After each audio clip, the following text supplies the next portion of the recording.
and welcome to the 10th Annual Hunger Games. I'm your first ever host, Miranda the Film Fanatic, and today I'm joined with two mentors. Please introduce yourselves. I'm Mentor Dan, the Kaiju Extraordinaire. And I'm Mentor Udi, the de facto film expert.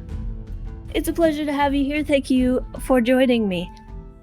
I'm just kidding around. Today we have a new episode of our now playing series all about the Hunger Games, the Ballad of Songbirds and Snakes. If you haven't noticed, I'm super excited to talk about this film. I love the Hunger Games so much. The Hunger Games, the Ballad of Songbirds and Snakes is a 2023 American dystopian film based off the 2020 book, The Ballad of Songbirds and Snakes by Suzanne Collins. This film was directed by Francis Lawrence, so good to have him back, and the screenplay is by Michael Leslie and Michael Ardent. I believe I'm saying that right, but I'm not sure. It is a prequel to the Hunger Games trilogy. It is the fourth book and the fifth movie in the series. The film stars Tom Blyth as Cornelius Snow, Rachel Zegler as Lucy Greybeard, Peter Dinklage as Highbottom, Jason Schwartzman as Lucky, Hunter Schafer as Tigress, Josh Andres Rivera as Sejanus, and Viola Davis as Dr. Gall. Set 64 years before the events of the first film, its plot follows the events that lead a young Snow on the path to becoming the tyrannical leader of Panem, including his relationship with the Hunger Games District 12 tribute Lucy Greybeard during the 10th Hunger Games. This episode will have spoilers on the movie and the book and most likely the original trilogy as well. So go watch and read those. They're fantastic. Come back and listen when you're done. So now let's get started. What are your brief overall thoughts of The Ballad of Songbirds and Snakes? All right, I guess I'll start us off. So I enjoyed this movie. I thought it was pretty good. I liked the characters, especially Rachel Zegler's character. She was very interesting to me. It was cool to see her story and having to see how she survived like the first not the first Hunger Games, the 10th Hunger Games. But what was special about wasn't this like the first like hosted Hunger Games or something like that? So yeah, this is the 10th Hunger Games. It's the first game to have mentors, first game to have host, and the first game to have bidding so you could gamble, I guess, or bet on the tributes and to give sponsorships to send them food in the district. So this is like the first games that really starts to resemble what we see in the 74th games all the way in the future with Katniss. So this is like the start of how we know the games originally before this prequel. Gotcha. Okay, that makes a lot of sense. So yeah, it was cool to see kind of like how that all got started. I really enjoyed that one newscaster. He had like a ridiculous name. It was like Lucius like Lucky. Yeah, Uh, Lucretius Lucky Flickerman. yeah, Lucretius Lucky Flickerman. He was a lot of fun. Yeah. Yeah, he's super cool. I actually it's interesting to see Lucky and then to see Caesar later on. We'll get into that later, but continue. So yeah, he was a lot of fun. I think that's what really had most of my investment in this movie was the characters. I thought the characters were all really interesting. Snow was interesting. I liked Peter Dinklage's character. I had no idea that was Viola Davis. I didn't even recognize her. She was also really interesting character. And Yeah. She's got some funky outfits and yeah, stuff going on. really. So I really liked the characters. I thought like the whole like Hunger Games segment of the movie, like that was pretty intense and pretty cool to see with lots of action and lots of, unfortunate deaths and whatnot. So I do feel the movie dragged a little bit near the end, but other than that, I still enjoyed myself. It did drag a bit at part 3, and part 2 had some very good action in it. So let's move to Udi. What were your thoughts?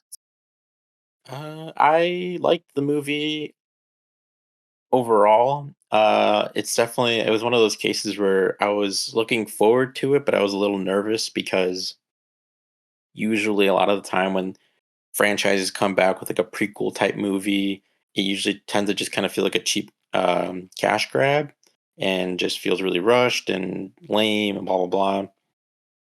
However, in this case, this is one of the only times I can think of, at least in recent times, that they actually did a pretty good job. I think the cast was really good. Um, I feel like the story was actually still pretty interesting. I do feel like the ending felt a bit abrupt in terms of execution, especially because like the pacing is fairly methodical and a little slow throughout, especially in part three, as we said before. But Yeah, aside from that, it's still pretty good. there's a lot that goes on in part 3 in District 12, but they were trying to make one movie, so they kind of cut a bunch of stuff out. There's like a 3.5 hour cut somewhere out there. So the ending is very strange, but we can get into that later. Did you have anything else to add, or did I interrupt you? If I did, I'm sorry. No, it's okay. That's basically it. Just for brief thoughts. Yeah, I liked it, and it's not like a perfect movie, but it's not bad. It's pretty good, pretty decent. Take that. Pretty decent is good. So I guess it's my turn to talk about this. So, The Ballad of Songbirds and Snakes, the Hunger Games franchise. Now, I've been a fan of the Hunger Games all the way back in 2012 before the movie came out. I read all 3 books in middle school, and then I got to see the first movie opening day, and then I got to see Catching Fire, Mockingjay Part 1 and 2 at the midnight releases, which they don't do anymore. But I got to see this one on opening day too, and it was super exciting for me. It is such a important franchise to me and to being into fandom spaces, so I was also a little nervous sitting down to watch this just because there's a lot of divisiveness. Yeah, I'm gonna go with that word. About this book and about this movie, but I'm very glad that I enjoyed it. It's it covers a lot of stuff. The book is very dense with like learning about everything in Pan Am and like what the dark days were kind of like for some people and all of that stuff. Um But I think the casting is very, very good. I did not get to participate too much into the pre-release fandom space. Turns out, if you have a full-time job, it really cuts down on your internet scrolling time. Um, so I wasn't really sure who any of these people were, but I think they all did fantastic jobs. I think the costuming for this movie is also fantastic. The Hunger Games franchise usually has really good costumes, really good hair and makeup, and they just nailed it for this. And I like a lot of the set designs too. And a lot of the first part, at least, is very similar to the first part of the book. It's been a while since I reread it. Um, and I'm currently rereading it, so I haven't gotten to part 2 yet.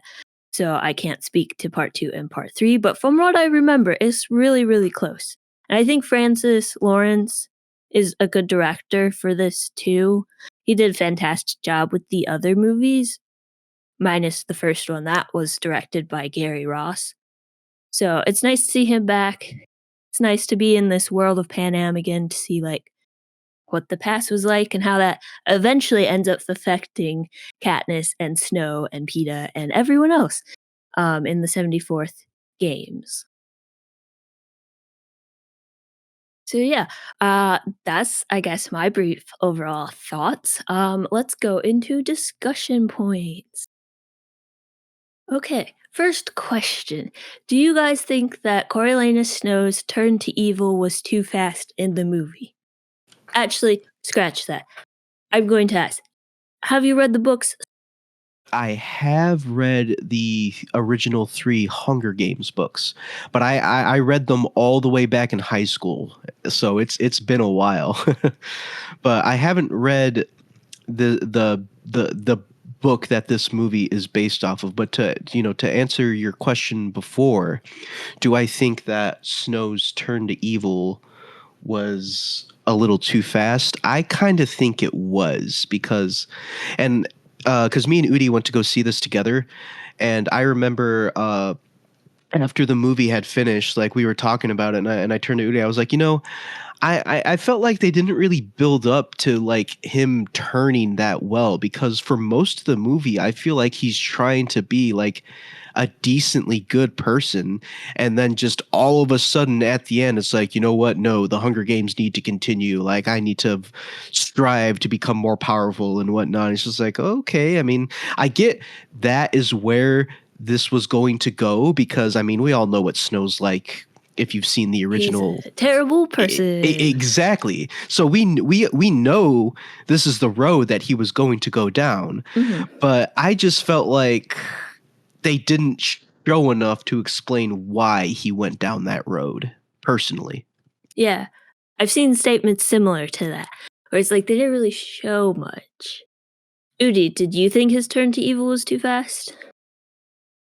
Yeah, I mean, like you saw him have questionable moments throughout the movie, but it never was like too evil. And then towards the end, it's just very quickly, it's like we're in spoiler territory, so he just like guns a woman down, and then Yes, like the mayor's daughter. yeah, and then I mean, he did kill that tribute beforehand too. I mean, sure. I mean, obviously, yeah, that was definitely bad. He killed a person who was there against their will. But I almost feel like the mayor's daughter one was like just the tiniest like bit worse, because I mean, in a way, at least like the kid had a weapon and he was the one who came chasing him down, whereas the girl like turned around to walk away and he shot her in the back. Like she had no fighting chance. Again, both of them wrong, both of them bad, but like I feel like that one just feels slightly more wrong because like she had no way to defend herself. Like she wasn't expecting to get shot, and he just like murdered her. Well, that's what but he does. I mean, yeah. I mean, anyone he doesn't like, he just decides to murder. Even people he likes, murder. Yeah. I mean, again, it's like I didn't feel it as much in this one, and this is part of the problem. Like, why I don't agree with like these kinds of movies necessarily being made. They can lead to interesting stories, sure, but like for example, like Joker that came out in 2019. From the very beginning, I'm like, we do not need a backstory for Joker, because like some characters just don't need added context because they are just evil. Like that's their whole purpose, and the Joker didn't need any sort of additional context, and so. I mean, this was interesting. I will say, I do feel like this was at least a bit more interesting than like the Joker was, in terms of like adding stuff to the character or like adding context to the character's backstory. But yeah, I mean, I do feel like his change went from like oh, he's not too bad of a guy. He just he it seems like he's willing to do anything that he can to get to the top, and then all of a sudden he's just like murdering people. And then, I mean, yeah, just murdering people and just being straight up evil. And it's like, oh, okay. So you mentioned not really needing a backstory for Snow. That's a lot of what people were saying when we got this book. We're like, why do we really need this? Why do we need to know about Snow's backstory? But, which is fair. Like, why do we need to know? He could just be a President Snow, evil guy, murdering children person. We get enough of his backstory in the original books. I mean, we don't get much of his backstory. We get tons of examples of the type of person he is throughout the books. So, like, when this book, and I guess maybe the movie now is out, that was like one of the things where people are like, why do we really need this? I think that this is more of a piece of it's a character study of Snow, yes, but I think it's to expand more about Pan Am and the other people around him, not necessarily him. Although the book is in his point of view, so you're constantly in his head, which leads it back to, did I think Snow's turn to evil was too fast? You guys have not read the book, so it's interesting to hear your perspectives on that, and you said, yes, it is too fast. Personally, I did not think it was too fast. Um, Again, I read the book, so I have his inner monologue, and let me tell you, he's not. You don't want to hear his thoughts. He's bad. Like he is not a great person.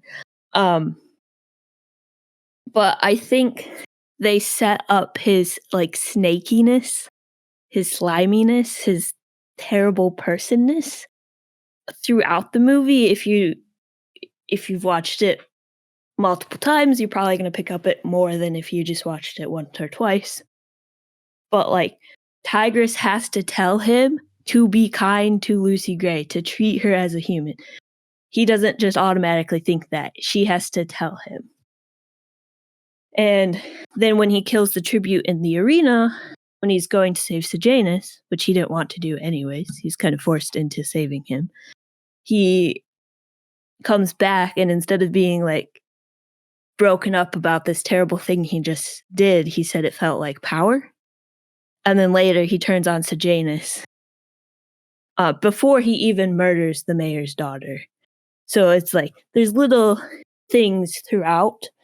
And I guess because I have the added context of the book, I could pick up on that. Did you take note of any of those elements before we got to the end when he like is President Snow? Yeah, it's interesting you mentioned because you brought up those moments where it's like, oh, be kind to the tribute and whatnot. Because like even before when they show Snow at the very beginning, I didn't really get the vibe that he was like a slimy person at all. So when you mention those little context clues like that, it's like, oh, okay, like I guess I can kind of see it, but I still didn't really get that vibe. But that's just me. And once again, I haven't read the book, so Yeah. it's possible that I am missing out on some context here. But yeah. Oh yeah, like it's at this moment in time, it's really hard for me to take the book away from the movie. So like I am like actually very curious on how you guys saw and reacted to everything in this because like I can't disconnect it right now. It's too fresh in my brain. I'm sure in 10 years I can disconnect it, but oh, also when he goes, this is a book thing. When the young girl, her last name's Crane, I forget her first name, gets murdered at the zoo. Like Lucy Gray has to tell him to go help her. He just doesn't do it by himself. He's like in the book, he's like frozen with fear, but he's so worried about how people are perceiving him that like he like freezes. So Lucy Gray has to tell him to go help her. And then he's seen as a hero. And then there's weird funeral stuff, which they took out, which like probably for the best. Probably didn't really need that part. I was going to add that I don't feel like they did a good job of demonstrating. From what you're saying, it doesn't seem like they did a good job demonstrating his internalized thoughts and like things like that. Because hearing all this, I'm like, this feels like a completely different character from who we got. Because in the first like 75 to 80 or even 90% of the movie, in like that character that we got of Snow does not seem at all like that. Like, yeah, he has problems, and there are moments where like, why are you doing this? Like, that seems kind of crappy. But like, it seemed like he was just like a young person who like was pretty good at his core, but like had some problems, and maybe like with time he would grow out of them or something, or like kind of antisocial and stuff like that. But like in this, it's just from like the book, he's just like evil, and I don't think they did a good job of demonstrating that in the movie.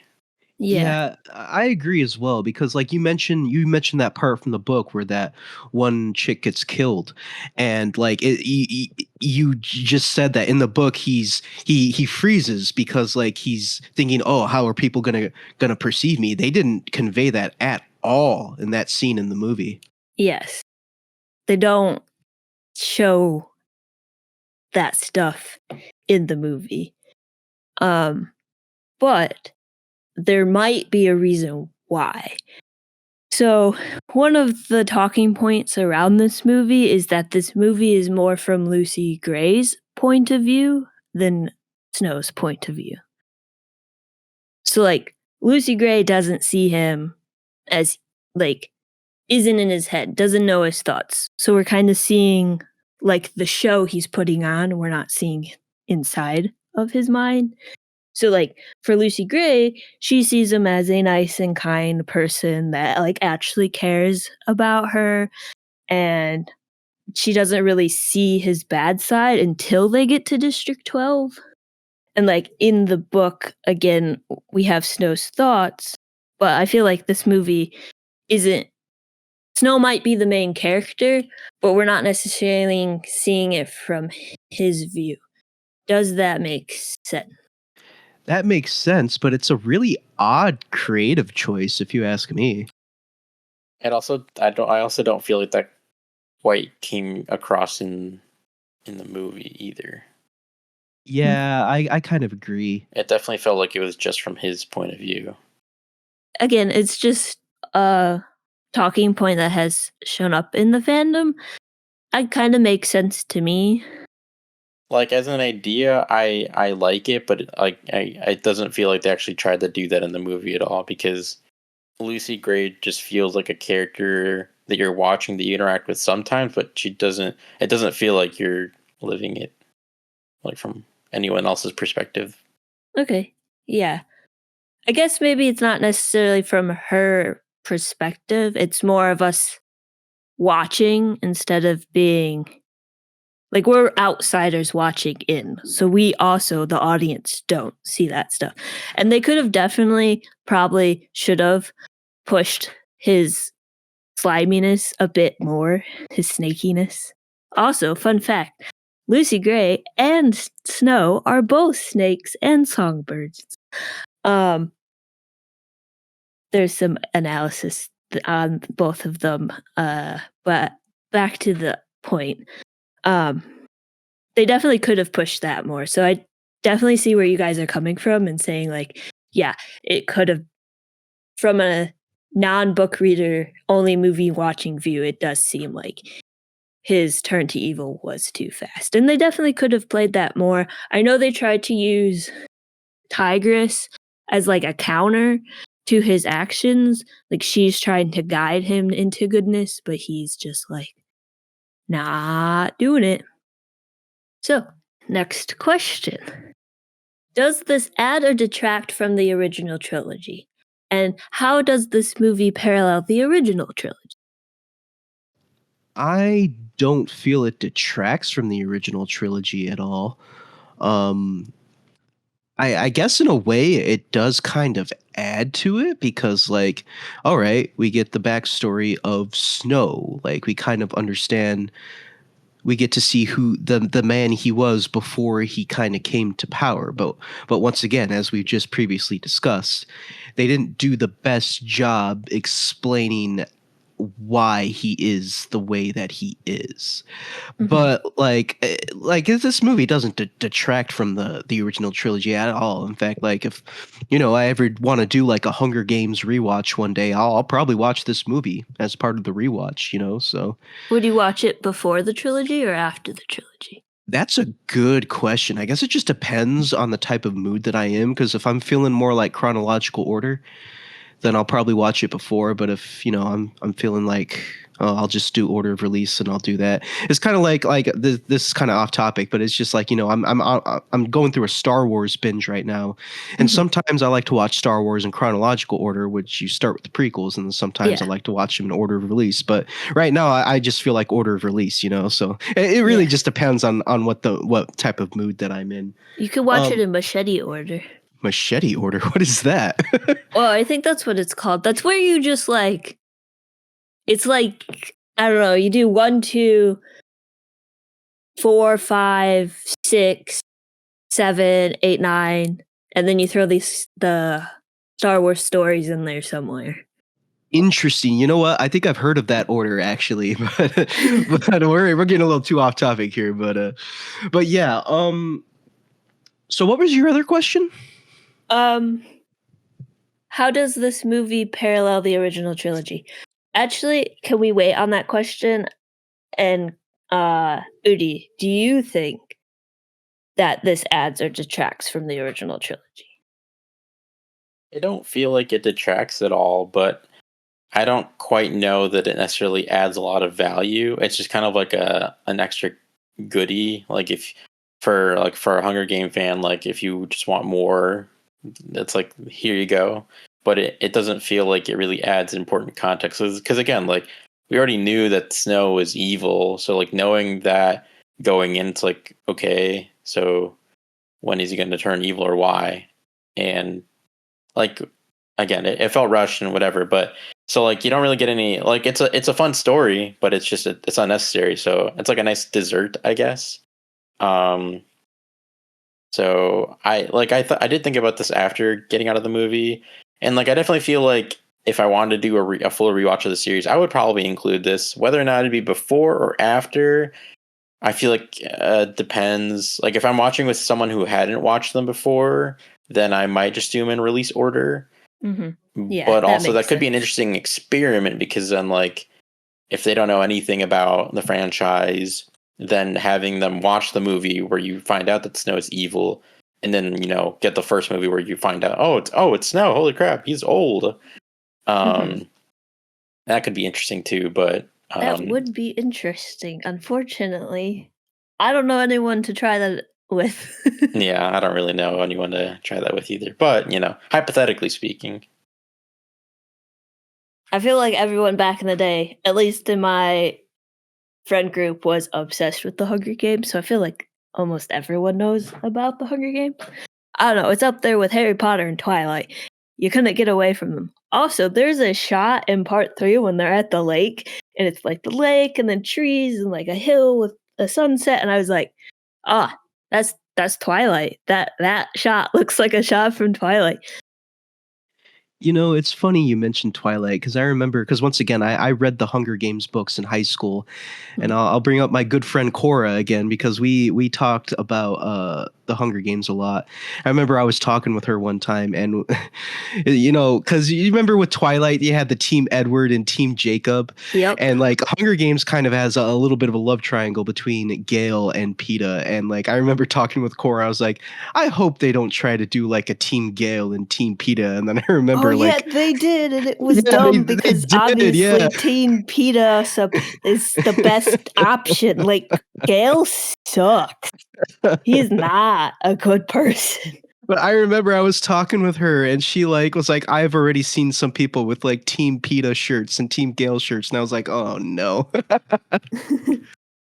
I'm kind of glad they're not doing a team this, team that for this movie, although a lot of people are attracted to Tom Bliff, so there is a lot of young Snow fan fiction and like stuff like that, which I do not understand. I was like, that President Snow's a terrible person, right? that doesn't surprise me. Yeah. So, yes. So basically, Dan, you said it doesn't attract. Udi, you says it doesn't detract, but doesn't necessarily add anything, correct? Yep. Yeah. I also think it doesn't detract from the original trilogy. If we didn't have it, then the trilogy would still stand. It's not like anything is taken away from the original trilogy necessarily. I do, however, think it adds to the original trilogy and the world of Pan Am. So there's a lot of things going on. So you have Katniss Everdeen, right? She knows the Hanging Tree song. She knows the Valley song. So, which not everyone in District 12 knows at that time because it kind of gets lost into time. So that could mean that Katniss's father is part of the Covey, and that Lucy Gray could be her grandmother, her great aunt, could be somehow connected to Katniss. We'll never get confirmation on that, but That's interesting. yeah. So it's a little theory that's out there on the internet. Um, and obviously Lucy Gray does not have to be connected to Katniss whatsoever. It just we don't know a lot about her dad. We know that her mom is part of like the merchants of District 12, so not that her mom couldn't come from the Covey, but it would make sense if her dad came from the Covey. So it adds a little more like interest there. It also shows okay, so there's this lake. Why is there a cabin there? Why do people go there? What's up with that? Because Katniss in the books learns how to swim there, learns how to hunt. Her dad takes her to the cabin and the lake. So we get to see that beforehand and see what it was like back in the day. Another thing that could be something that is added by this is to see how the fashion in the capital starts. So right now, they're just out of 10 years post-war. You know, they don't really have bright colors and stuff. That's a fashion trend that happens throughout time. You see it be like, oh, this thing's happening, so people start wearing less bright colors, or this thing's happening, so they are wearing brighter colors and tighter clothes, or baggier clothes and such. So like this, Lucy Gray's dress, one of the mentors was like, oh, is she a clown? Because they're not used to it and not used to seeing makeup. But the Capitol really likes Lucy Gray because she can put on a show and is likable. So does her fashion choice influence the Capitol? Along with the girl that is Snow's school partner, who gets bit by the rainbow snakes. So there's a theory that her arm becomes all scaly, and that's how the Capitol starts their fashion trends. It becomes more like tattooing and makeup and bright colors and fancy hair and all this glitz and glamour. And then eventually we see Tigress at the end of Catching Fire, or no, sorry, end of Mockingjay, or something. I think in the movie we see her in part 2, and she looks like a tiger. And how do we get there from there? So Lucy Gray could be part of that trend to get there. You know, it's interesting you mentioned the fashion because I noticed not so much in the capital, but with the districts. There's one tribute from one district where what he's wearing looked like 1920s or 1930s style clothing. So it made me think, okay, this movie takes place 60 years before the first Hunger Games movie, and it's interesting because some of the characters are also wearing clothing that people were wearing 60, 70, 80 years from today. So I just found that a little interesting. Yeah, I really like the tributes costuming. I think they're this weird mix of modern throwback past 60s era clothes. It's 20s clothes as well. It's so fascinating on why did they choose those looks? Which there could be some reasoning behind it. So technically the Hunger Games is a critique of American society, and since we had World War II, so then post-war, so some of that 40s, 30s looks, 20s looks could be influencing here. I don't remember in the book. We don't know any of the years. We just know it's pre-Dark Days, and post-Dark Days. And with the comparison of the Hunger Games to the United States society, that could influence the design of the clothes. Also, they don't tell you this in the movie, but Reaping Day is the 4th of July. Interesting. I was gonna say because Pan Am is America, isn't it? Because they show Yeah. a map of Pan Am and it looks like America. Yep. Florida's gone, but it's supposed to be the continental United States and the northern continent, Northern America continent. Which technically, I guess we have an official map now. Kind of. I mean, there are maps out there. Like my Steelbook collection has a map, but it's nice to see it in like an actual movie. That's kind of cool that like you have like an official map now, because I'm not too deep in the Hunger Games fandom, so I never knew that you guys never actually had like a world map or whatever. Yeah, I'm not aware if we did. I know there's like several out there, but it's nice to actually see one in the movie. And the fact that Lucky is like, here's the weather. Oh, yes, maybe brutal murder on other screen. And then he just switches instantly, like it's presenting weather to, I am now the host of this terrible, brutal Hunger Games. Another thing that like adds to the original trilogy is we get to see a bit of, well, we kind of just get name drops. So the mentor that gets murdered, her last name's Crane, so like Seneca Crane. So she could be his great aunt. That's pretty neat. Also, the name Heavensby was dropped in there. One of the mentors is a Heavensby, who is most likely related to Plutarch Heavensby. So it's just like little things like that. And I guess if you're not obsessed with the Hunger Games or like really deep in the fandom, they don't necessarily like, you may not necessarily pick up on all of those things. Oh, I don't know. I'm assuming because like there are probably lots of theories about everything.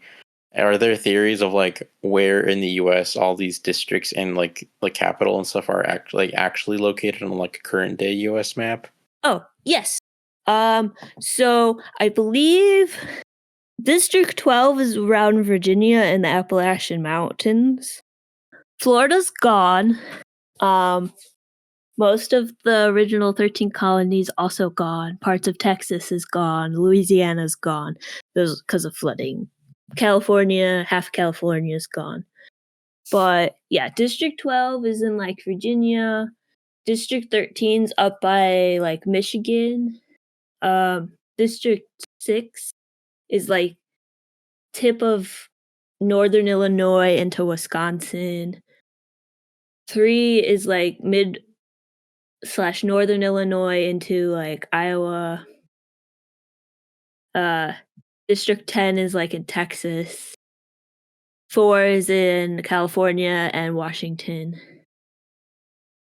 And the capital's like in the west, like New Mexico, Nevada area, Idaho area. Can you imagine Idaho being the capital of the U.S.? That'd be weird. It's kind of weird. Or maybe I found a different map. It might be Wyoming, I think. Wyoming could be cool. I was gonna say, could you imagine Wyoming being the capital? That would be weird, but that'd be cool. Wyoming's pretty. I mean, I think Wyoming's Idaho is also empty. pretty. Nobody too. lives in Wyoming. That's not true. My grandparents lived in Wyoming, but still, that's besides the point. No one but Dan's grandparents live in Wyoming. Yeah. It's an abandoned wasteland otherwise. But basically, everything you just described, Miranda. So what district it's like would... Wyoming, Colorado area. Oh, okay. Gotcha. So basically, based off of everything you just described, Miranda, we would be in like what, District 6? Yeah, we'd be around District. Well, this map says 3. Oh, okay. And then the other map I was looking at also says 3. Well, you guys might be in 3. I might be in 6. No, maybe. Gotcha. Depends on the lines. Gotcha. Interesting. I didn't mean to get us like too off topic, but I was just curious because like you brought that up. I was like, huh, that's interesting. Because I always feel like I mean, I got like the vibe like District 12 being Appalachia. I was like, okay, yeah, I totally got that vibe. That totally makes sense. But then like the capital, I'm like, I don't even know what city or state the capital would be in if it was like in the U.S. because it's not really mountainous. It's like a very metropolitan area. It's like my brain, I was like, maybe New York, but I was like, I don't know. Yeah, New York's gone. Maine, Rhode yeah, Island, gone. I was gonna say pretty much the entire East Coast is just gone based off of what I'm hearing. East and part of the West Coast. Yeah. Very, you know. I don't know if in the books it ever says why. I assume pollution and whatnot, I mean, climate yeah, change. But judging by those targets, it's looking to be a little accurate. So yeah. So yeah, so that's where the districts are located. Let's talk about the parallels. Did you guys pick up on any parallels? I'm not sure if I really picked up on too many parallels, if I'm being, because it's been a while since I've watched the original Hunger Games movies, but I know like we all went to go see the first Hunger Games when it got Yep. re-released in theaters. We did that It was recently. fun. Yeah, it was fun. But in terms of like the sequels and whatnot, yeah, I'm not sure because like this felt like its own, like a completely different thing from like the other movies. I didn't really find too many like similarities because like even the actual like Hunger Games felt different because in the first movie it's in this like big wide open wilderness area, but in this movie it's in like this abandoned stadium. It's in a very small locale. So like that, it just all felt very different from the other like Hunger Games movies. And like when you mentioned parallels, because like this movie got me thinking, because this is the first Hunger Games movie we've gotten in a long time, and usually franchises that are dormant for a while and then come back with a new movie, based off of what I've seen, always have like callbacks. They want to feed into your nostalgia bone. Hey, remember this from this movie? And I could be wrong, but I feel like this movie didn't have too much of that, and I applaud it for that because I hate it when, well, I don't hate it, but it's just a little annoying when like movies just try to rely too much on nostalgia and callbacks and what, like Ghostbusters Afterlife, for example. I like that movie. One of my biggest criticisms of that movie is it relies way too much on like callbacks and nostalgia and stuff like that. It's like, do something original. Stop trying to like, just repeat what was already done. So I did appreciate that with this movie because I didn't feel like it did that too much. I think the callbacks and stuff come from like the names being mentioned. Caesar Flickerman, Lucky Flickerman, like those types things. I'm not really sure how they would do like the fan service thing since this is a prequel and Katniss is not alive. Like the only one, well, not the only, but the only tribute I think we're aware of that would be alive is Mags, and she's in a different district and her games aren't until the 11th. Oh, so So, this was 1 year before her games, huh? yep. Yeah, but I didn't notice any of those fan service things, and those things can get really annoying in movies. It's like, okay, we get it. Moving on, please.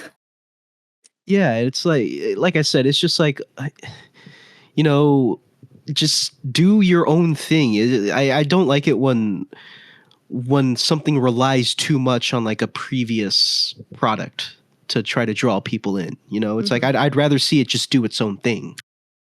Yeah, definitely. a lot of movies end up feeling kind of like The Force Awakens, where like for me, like I like The Force Awakens a lot. But I mean it's very derivative of the original. And I feel like a lot of like rebooted franchise end up being like that. Like Ghostbusters Afterlife felt a lot like The Force Awakens of the Ghostbusters. Or like Jurassic World felt kind of like The Force Awakens of Jurassic Park. Mm-hmm. Whereas more or less them taking the same movie and just re skinning it, I guess. Yeah, maybe like changing some things up and like obviously updating it for like modern sensibilities or standards, but outside of that, like yeah, keeping it pretty similar, or at least like constantly referencing things from like the first movie. It's like okay, we get it. Like Star Wars is so guilty of just constantly doing that. It really is. Like Force Awakens is more or less a carbon copy of A New Hope. Yeah, and then Episode 8 tried to do something different, but well, Yeah, they tried to do something different and no one liked it. Whereas, like, well, some people liked it, but well, yeah, but like people threw fits about it. yeah. I was gonna say we'll save that discussion for our eventual Star Wars series. Yes, eventually we'll get there. One fandom at a time. So wait, where were we? Oh, yes. Because we were talking about parallels to the original Hunger Games movies. Yes. So this movie doesn't really have any of those in your face fan service moments.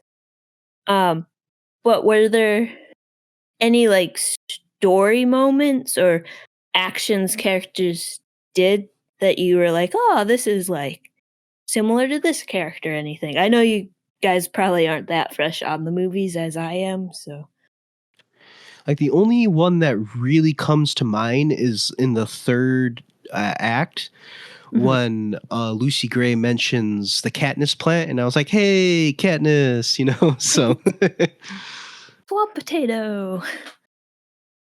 I love the memes that's like 98-year-old man has beef with swamp potato. That's like the headline of the Pan Am newspaper. awesome. 96-year-old man has beef with birds. Oh yeah, like the Jabberjays and like are, Yep. are are Jabberjays the same thing as Mockingjays, or are they like No, they're different. So so they're different? Jabberjays were made by Pan Am, most likely Dr. Gall. They were made to hear conversations and then repeat them back, like they show in the movie. And then you have the Mockingbird, and then the Jabberjay and the Mockingbird mated, and that's where we get the Mockingjay. Oh, okay, that makes sense. Yep. Udi, did you think of or pick up on anything that you saw as parallels? No, not really. I mean, the only two I was gonna say was the same that Dan said with the Katniss plan, and then the well, I mean, like like you just described, the Jabberjay is different than the Mockingjay. So Mhm. outside of those two things, I don't think I picked up on anything else. I mean, like the build up to the games felt a little familiar, but I mean, I think that's just because there's not really that's the same process. Like it doesn't matter if it was in the middle of like these two stories or like in no point in time, like it's basically all the same. So Mhm. that makes sense. Um, but yeah, not too much. I meant to freshen up on the Hunger Games more than just the first movie, and I did not. So, but I'm curious to see if upon rewatch if it's. I mean, it doesn't seem like there's a lot of the references. It seem like it's more just like if you know type things, or just Mhm. very subtle Mhm. references. But yeah. Yeah, it's definitely like those little like things. If you know, you know, which is like fun for the super fans, and the casual non-fans aren't bugged by anything. I don't think, at least. Um, I have some parallels of this story and the original. Okay, so you have Lucy Gray and you have Snow, and a lot of people are like, "Oh, Lucy Gray is Katniss." You know, they are very similar. Uh, I don't really see her as Katniss. I see her more as Peeta, because they're both they know how to work a crowd. They are pleasant people. They're quite nice. They're kind. Like they're smart on what they say and how they say it, and not in like a negative way. They're very like very like well put together people. And then there's Sejanus, and he's more like the Katniss character in this story. Katniss and Sejanus, they're a bit more like they can't really hold their temper that much. They're just gonna do whatever they want, right? Katniss, she lays Rude to rest with all the flowers and says goodbye to her and makes it a whole thing. Sejanus does the exact same thing. He goes into the arena. Okay, not the exact same thing, but very similar thing. He goes into the arena and lays down breadcrumbs on Marcus's body because he's from District 2. Sejanus is born and was originally raised in District 2. So they have that like active, I don't know, I guess in some eyes defiance, but also just decency as human beings to be like, I am going to make sure that this person is prepared for afterlife, however that may be, because it's different everywhere in the districts. And like speaking of that, Reaper, he's the tribute who gathers all the dead tributes in the arena and he lays them to rest. He folds their arms, closes their eyes, and it just shows that he has, and that even though these games are brutal, there's just a sense of humanity and caring. Like these people just care about other people, which then disproves Dr. Gall saying that humans forget all their learning and knowledge. When she's talking to Snow, she says that people just forget all that and will attack and kill people just because. Whereas, like, in the games, in both this movie and the originals, you can see that the tributes, they care about people, right? They'll take time out to make sure that this dead kid is respected and has a, like, I don't know, like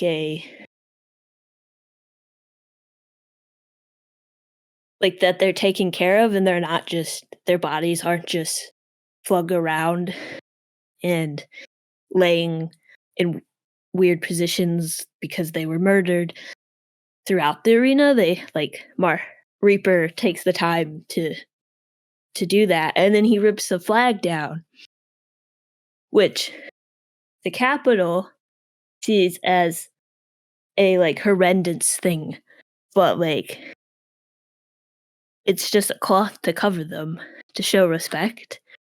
It's like, I wish we got to see more of what he says, because he's like, what are you going to do to me now or whatever, and then it cuts to Dr. Gall.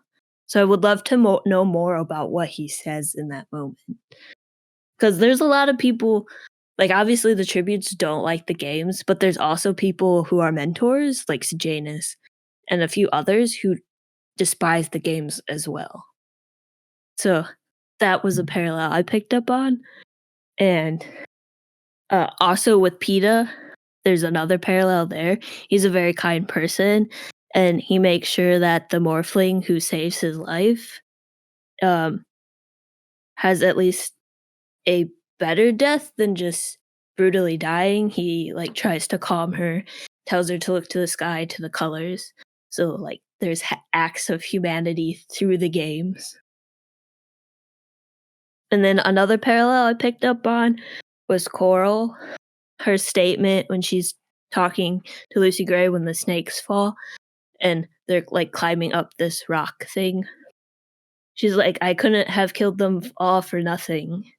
And I feel like that statement kind of parallels the little speech they give Kato in the first Hunger Games movie. He doesn't have it in the books, but he does in the movie, where he's like, oh, I've always been dead. I didn't know I was dead until now. I feel like those can kind of connect too. And of course, like you see like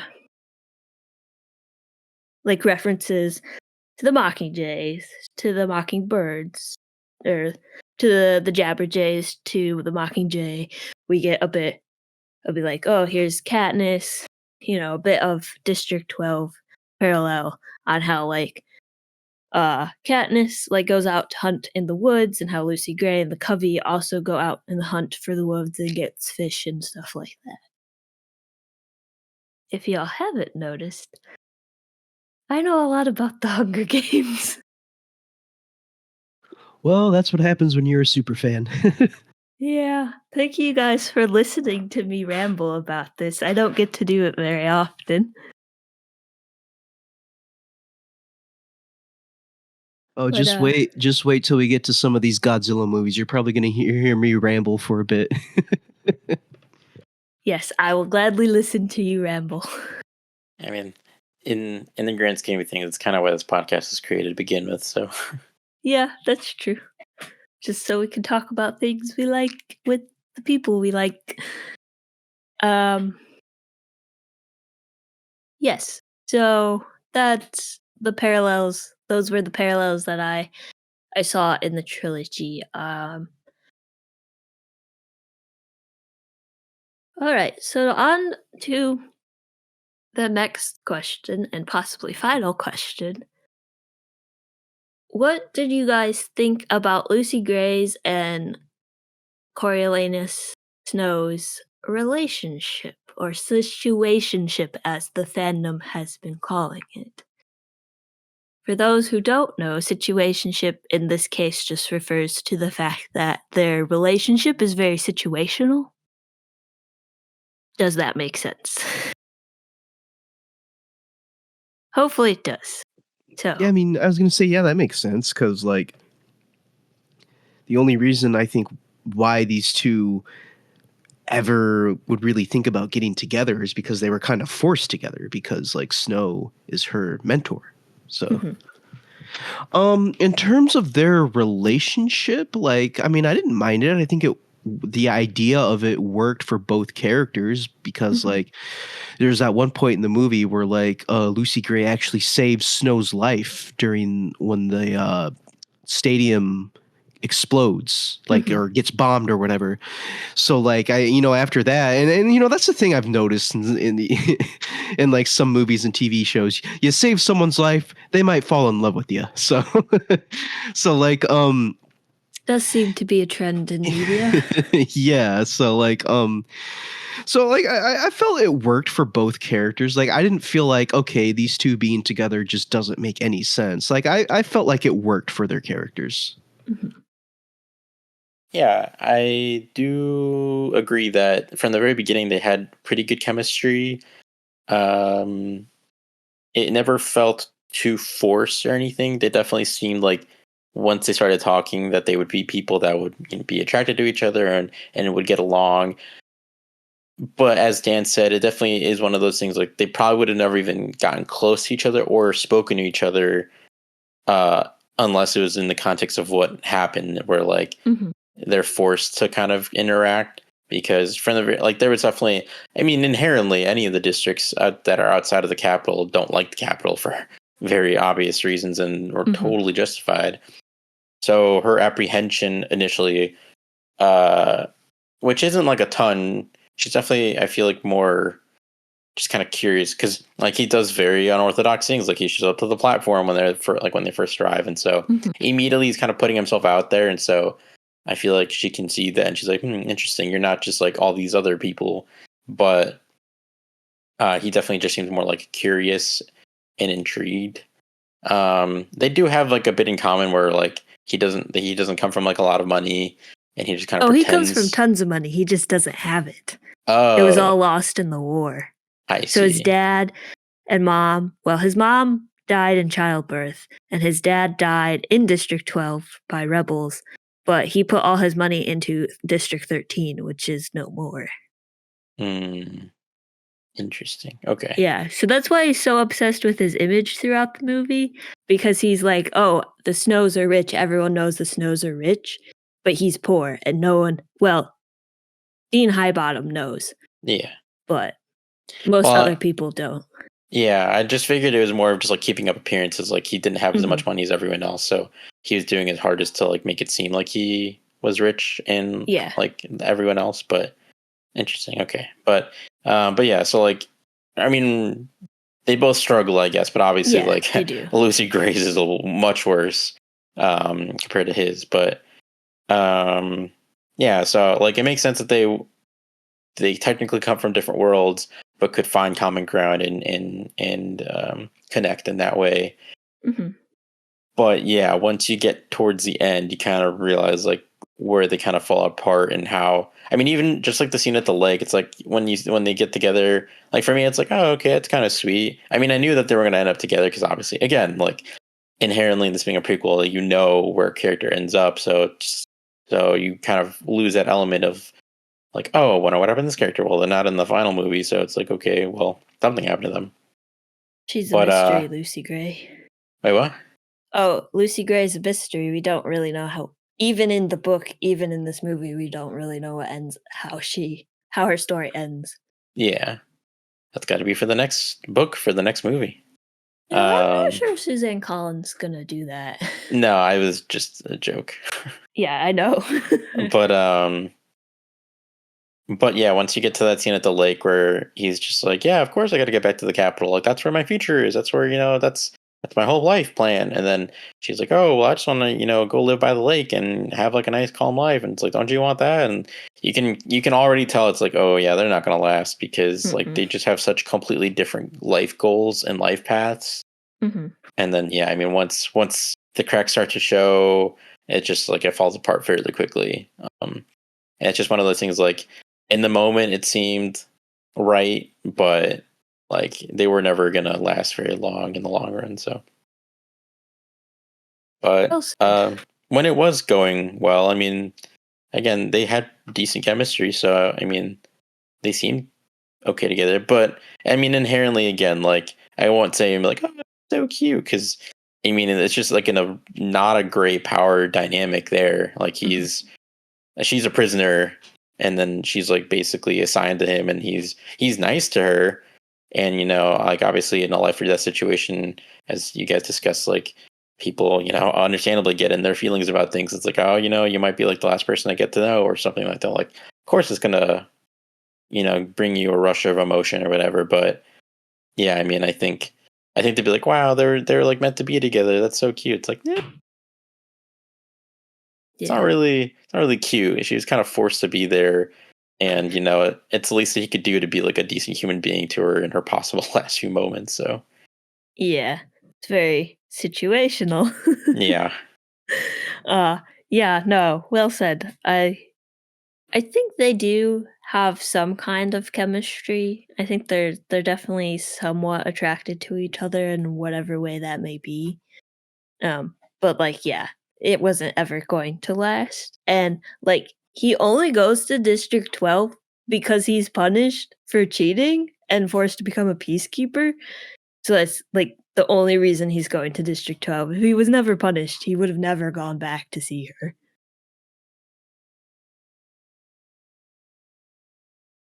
And like the moment Lucy Gray, or the moment he says, oh, I've killed 3 people to Lucy Gray, she's like, okay, something's not right here. And the fact that like he doesn't even wait for her, he just like was like, okay, where is she? And then he like goes and literally shoots a gun at her. So like clearly he's not the most, like they're not, I don't He's not the most stable fella in the yard. yeah. So, it makes sense for the story. I personally don't like them together. I think it's not great, but that's probably some of the point. But did you guys in general like the characters? I know you guys, I think you both mentioned you like the actors and thought they did a good job. Was there any character that you specifically really liked or really disliked? That's a good question. If I had to have a favorite character, well, once again, I mentioned it before. I like that Lucky what's his Lucky Flickerman? Flickerman. Yeah, I liked Lucky Flickerman. He was a lot of fun. Like one of my favorite parts was when Snow is at the zoo, which by the way, that was so kind of messed up. Like they're it's fairly messed up. Showcasing everybody at the zoo like animals, like just what the hell. But when Snow like shows up, you just hear Lucky Flickerman in the background. Hello, who are you? Like the scene just keeps going. Like they're having dialogue. Just hear Lucky in the background. You all right? Hello? Like that I was like I like his lines throughout most of the movie, but the fact that like someone laughs and he's like, "Don't laugh." Yeah, It's like, exactly.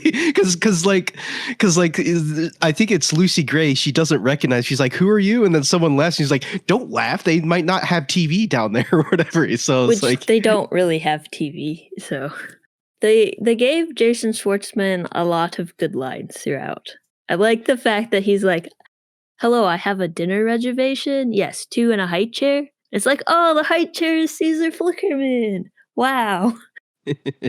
yeah. And then there's also that one moment where like they're watching the games live, and like a brutal kill happens, and like one of Mhm. the mentors I think throws up, Oh, and then yeah. like afterwards he's like, "Hey, maybe next time try to vomit away from the camera." Like, just little things like that just Yeah. were really funny.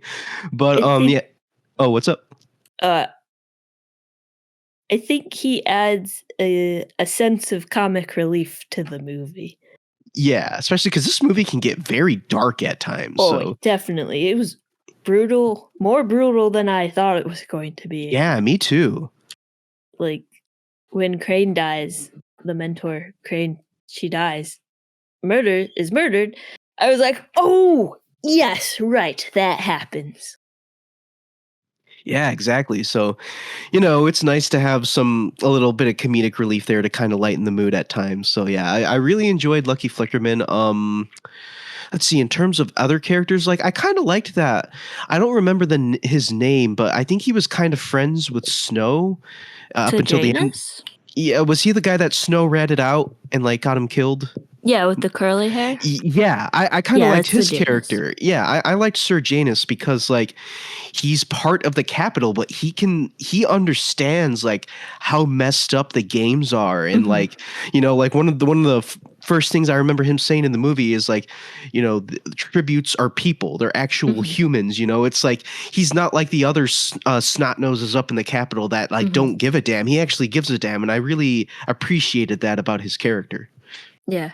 He definitely cares a lot, and the fact that he's from District 12 or 2, he's from District 2, like, shows, like, everyone else dislikes him, but he's like, "I was there, those are, like, they're people. Because if you thinking that about them, they're thinking it about him too."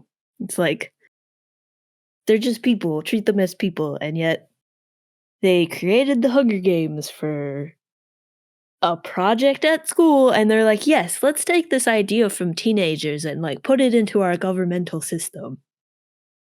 Like, why? I'm confused. I thought Peter Dinklage created the Hunger Games. He did as an assignment for, Oh, like, it was an school. assignment. Okay. Well, at least in the book, I think. I don't remember if they mentioned that in the movie. I think. Don't quote me on that, I might be wrong. Did he create it as like a joke though, or just like not like thinking that they wouldn't take it seriously? Yeah, Wasn't that he like the said it whole was a thing? joke, but then Snow's father takes It, it and turns it in, and they something like that. and like they all loved it.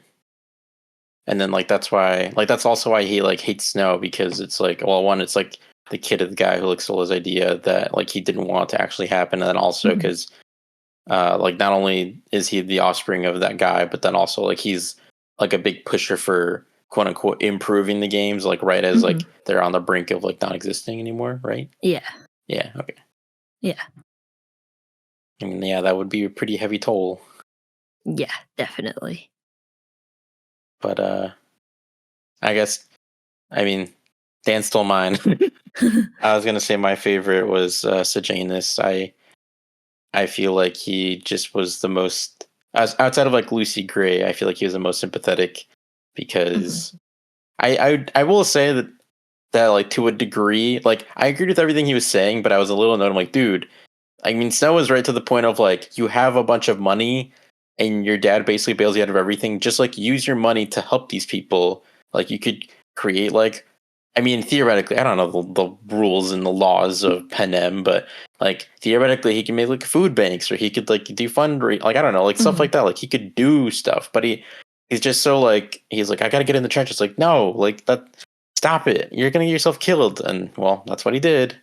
I mean, he got betrayed, but still, it's like Yeah. he had the power to actually do something good, and he kind of threw it away. And like, I get it. Like, I understand wanting to be more in the trenches because I mean, I do get it. Instead of like kind of sitting idly by, not doing anything, just kind of throwing money at stuff. But it's like, but that's kind of the card he was given, and he just kind of wasted it. Yeah. Yeah, he definitely could have helped way more people, I think. I think Sejanus is a very interesting character. He definitely is. Yeah. I was going to say, I agree with you guys. I think he probably could have allocated his resources better to help as much people as he could. Yeah. And like, I get that like he's young and he's hot headed, and like, again, like, I totally understand being mad at the situation because like his fury when he was like in the broadcast room, and then like, I don't remember which tribute it was, like that. Oh, okay, it was Marcus. Marcus because is he was like strung up, right? Yeah. Yeah. And he like Sejanus like tosses the chair and yells that they're monsters. Yeah. Like that, I was like, yeah, I mean, totally agreed with that. Like that, it's sickening and it's crazy that like, obviously this is all fiction, but like, I mean, yeah, and sometimes you see the things that people do and like what they're like okay with, and it's just like, how can you just stand by and just like watch this and not have an issue with it? So, you know, totally understand his feelings and his emotions, but yeah, I ultimately, as much as I liked him and as much as I agreed with him and what he was saying and mostly doing, that was like the one flaw. I'm like, dude, you could do so much more and you're not doing anything. You're just kind of throwing yourself on the grenade. It's like, stop it. Yeah. You could do way more for way more people than just like running in guns blazing. But yeah, he definitely could have. But he had to go follow Snow to District 12. Yep. And then go ahead. I was gonna say, and then just to quickly wrap up so that you can enlighten us with your favorite characters. Yeah, Lucy Gray. I like Lucy Gray. Not only like, I think that Rachel Zegler did a fantastic job with her, but just like the character was just fun. Like, I just feel like from the beginning, she was just kind of doing the most she could with her situation. Similar to like it was kind of fun watching her Reaping Day versus like Katniss's Reaping Day, because like they're kind of similar in attitude, where it's like look, I'll do this, but you know, I'm gonna do it my way, sort of thing. And I thought that was cool. And you know, it's cool that no matter what, I mean, she used the stuff that Snow gave her, and by default, I mean, she did kill people with like the powder that she did, but as much as she could, she truly did avoid trying to do any sort of damage to anyone. Like, she really did not want to kill anyone, and I feel like that was very admirable. But yeah, she wants to be herself. She didn't want the games to change her. So she did cause some people's death, but it's the Hunger Games, and that unfortunately bound to happen because that's the concept of the Hunger Games. Agreed. Yeah. So basically my favorite characters were Lucky and Sejanus, so you guys covered pretty much all of it there. I did like how they showed Dr. Gall. 'Cause she's a little out there. So I liked her costumes. And she does talk in that like weird riddle, poem-y, sing-songy type way in the books. So I like that they included that in her characteristics in the movie. So yeah, is there anything else you guys would like to add? Or we can go into ratings. I think I'm ready to go to readings. I don't know that I have too much else to add. Yeah, I don't think I have much to add either, but I will say one thing.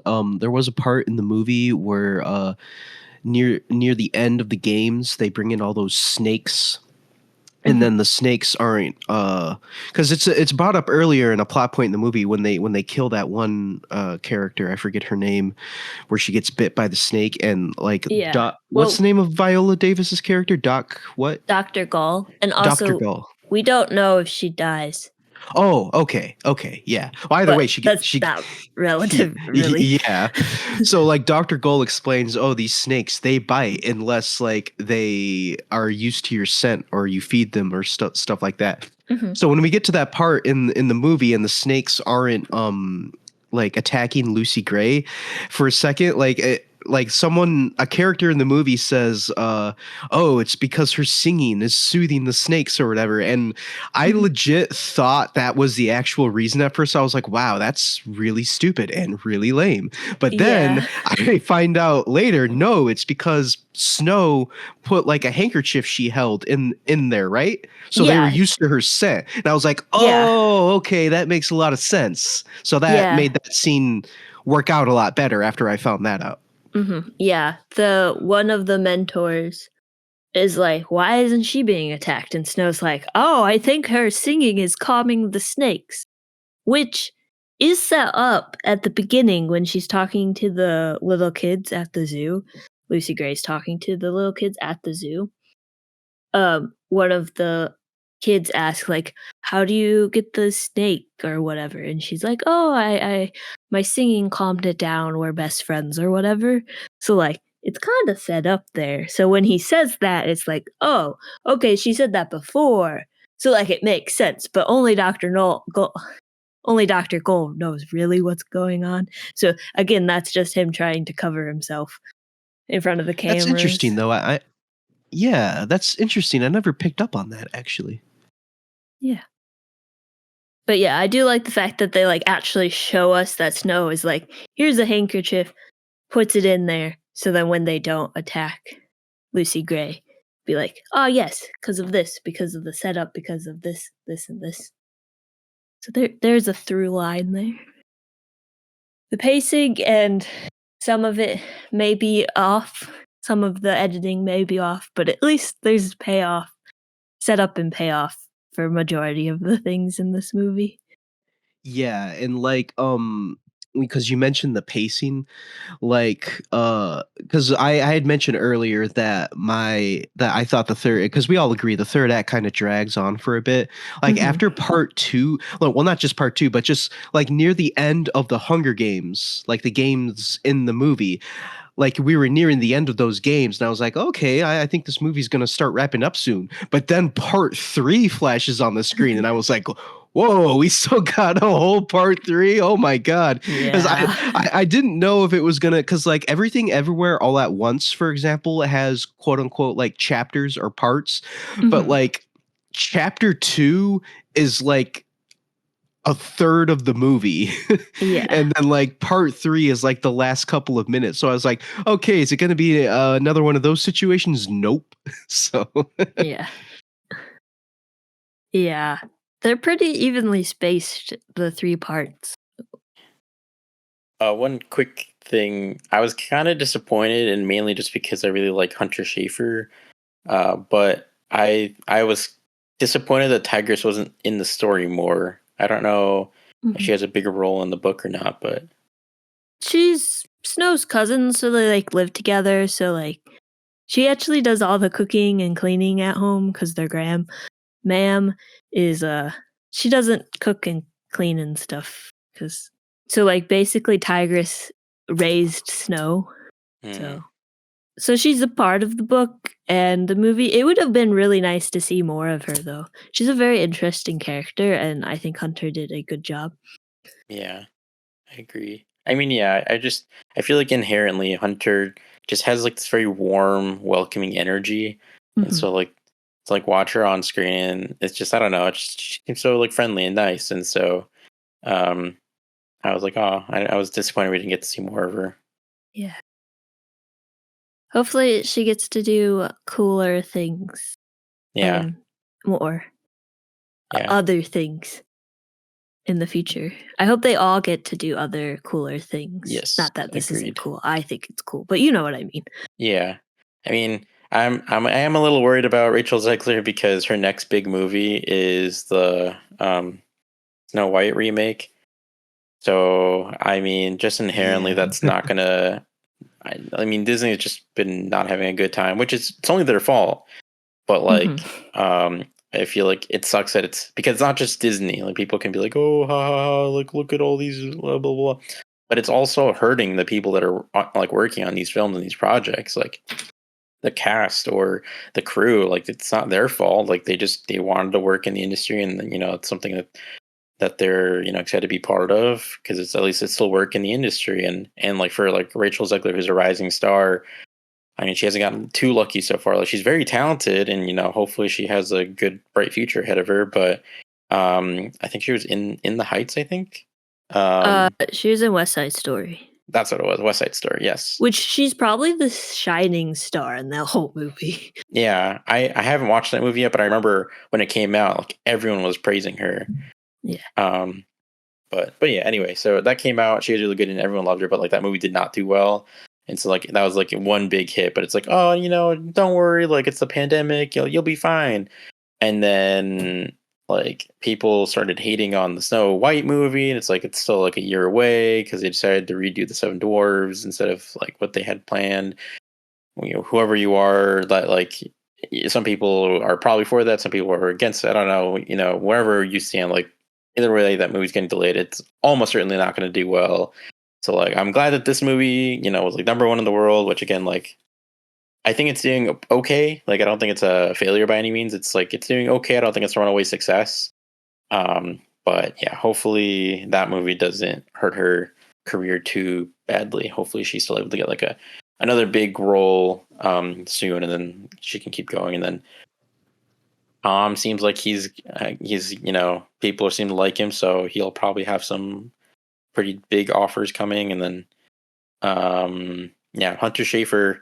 So far, she's only been in Euphoria. Well, so far I've only seen her in Euphoria and this. So hopefully she keeps getting bigger roles too. That'd be pretty sweet. Definitely. And then Josh Sejanus, I really hope he gets more roles, like bigger roles too, because I'm sure he's been in other things, but this is the only thing I've ever I seen believe him he's also in West Side Story. in. Oh, wow. I also believe Josh and Rachel are dating. They are, yeah. Yeah. So that's an interesting fact, I guess. Yeah. Kind of funny, like they're two big, like high profile movies that they were in together. Well, like two big high profile movies that they were in, and then they were in them together, and then presumably they met probably on the West Side Story set, and then that's cool though. I wanted to mention earlier when you guys were talking about Rachel Zegler and her career and whatnot, and it's like, yeah, the next movie she's starring in is Snow White. She's also pissed off that one certain corner of the internet as well because of some things that she said. So hopefully, like her career just keeps moving forward and doesn't falter at all.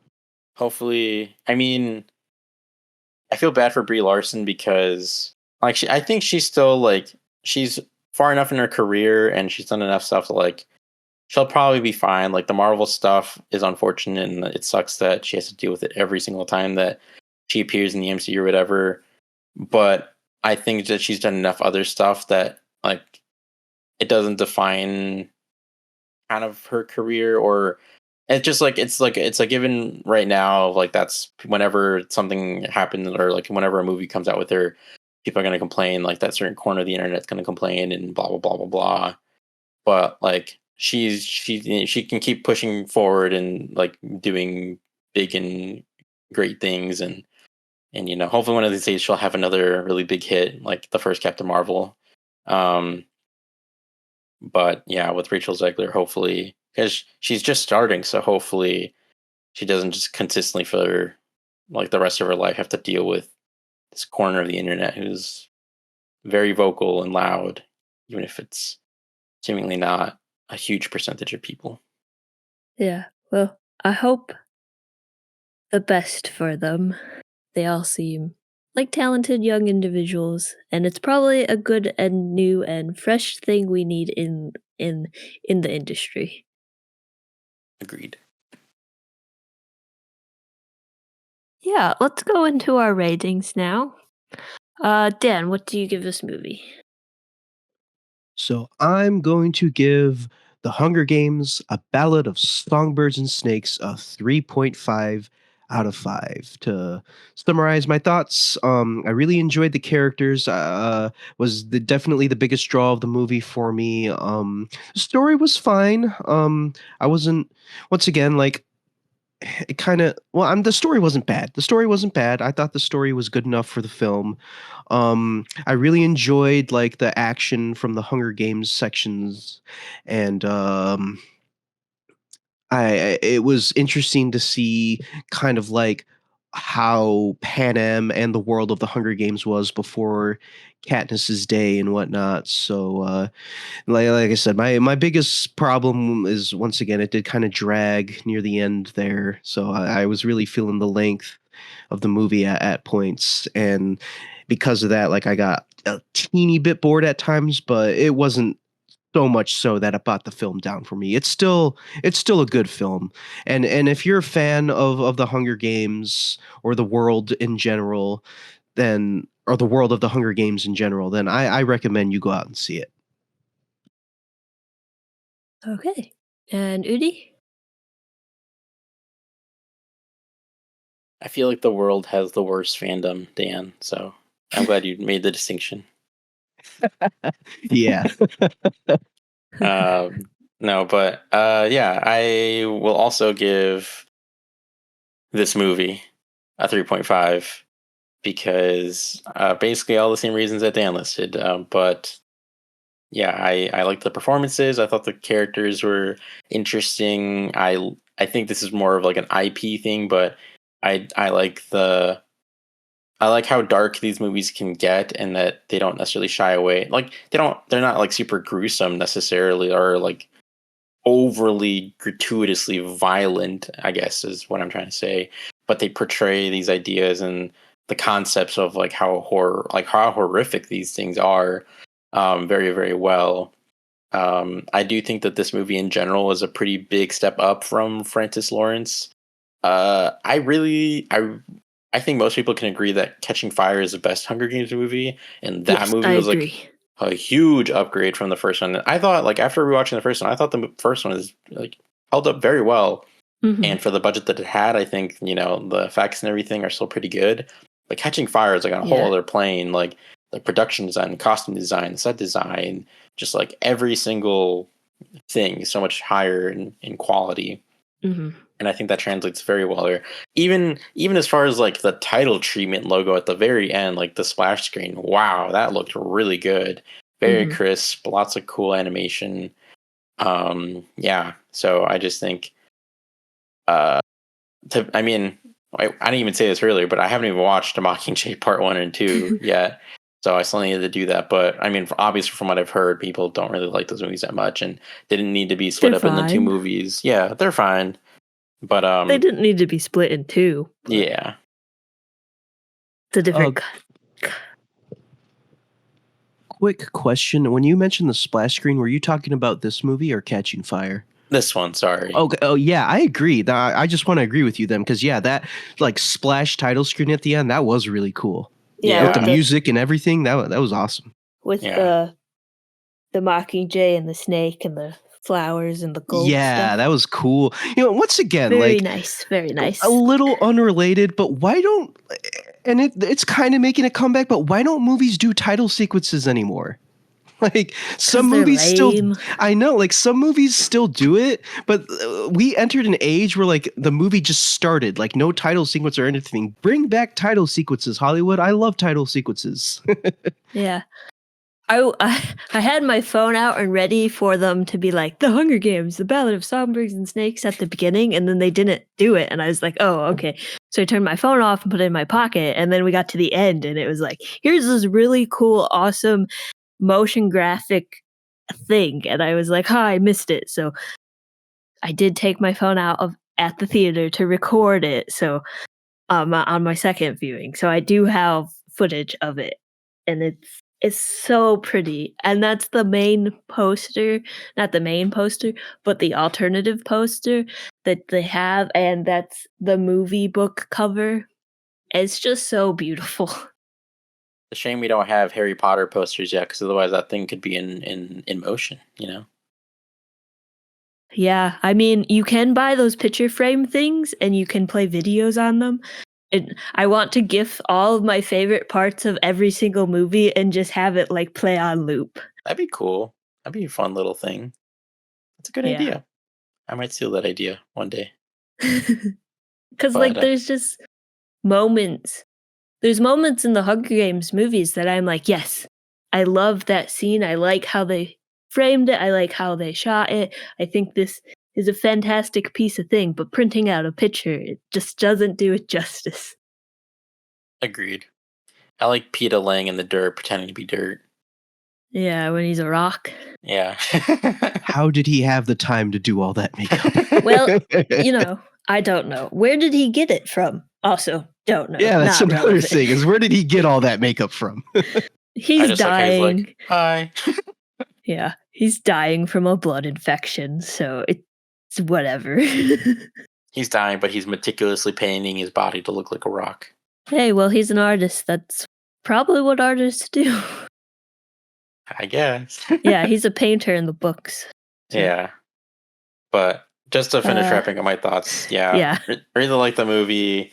Like I said, as like a franchise thing, I just feel like I like the thematic content that they cover and how they do it. It seems like they do it in like, I mean, I'm sure it's more of a rating thing too. Like, and obviously like, no one truly wants to see the things that are depicted here, like child on child violence, or even like child on adult violence, or vice versa, especially. But like, I think they all handle this subject matter pretty well and not too gratuitously. And yeah, I mean, the story was intriguing enough to like make me want to watch it, and then I sat through it and it was like, okay, interesting. Just at the end, my only main qualm was just the third act, and just feeling like, to a degree, we didn't really need this. Did I mind it? No, because it was kind of fun to kind of come back to this world in a different way. But again, and I guess to see a different time period of the same world. But again, like, I don't personally feel like it added a ton to the Hunger Games lore or franchise. But, it's not bad. So I'm glad it didn't turn out as badly as a lot of other movies like this come out. So what about you? Yeah, I think it turned out really well. It could have definitely been garbage, and I would have been really sad about it. But I think what they have is well made. Yes, there's some weird parts in it. The story's also like, okay, why do we need this? But as a fan of the Hunger Games, I think it adds a lot of interesting knowledge and insight into what Pan Am used to be compared to what Katniss knows as Pan Am. So there's just interesting lore implications, whichever the right word is. But I'm gonna give this movie a 4 out of 5 because I like it, and it's the Hunger Games, and I love the Hunger Games. I would recommend watching this movie if you haven't yet. If you haven't watched it and you're listening, I hope you still enjoy it, even though we spoiled some stuff. But either way, it's always entertaining and fun to go see a movie in the theaters.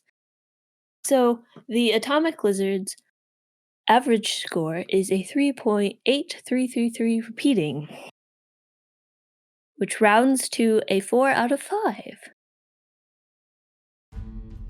So, thank you so much for joining us and listening to our conversations about the Hunger Games, The Ballad of Songbirds and Snakes. If you're interested in hearing more about our opinions on movies, check out our previous episodes. And as always, you can find us on Instagram at Atomic Lizards Pod and on Letterboxd at Atomic_Lizards. And don't forget to smile, that's why we have teeth.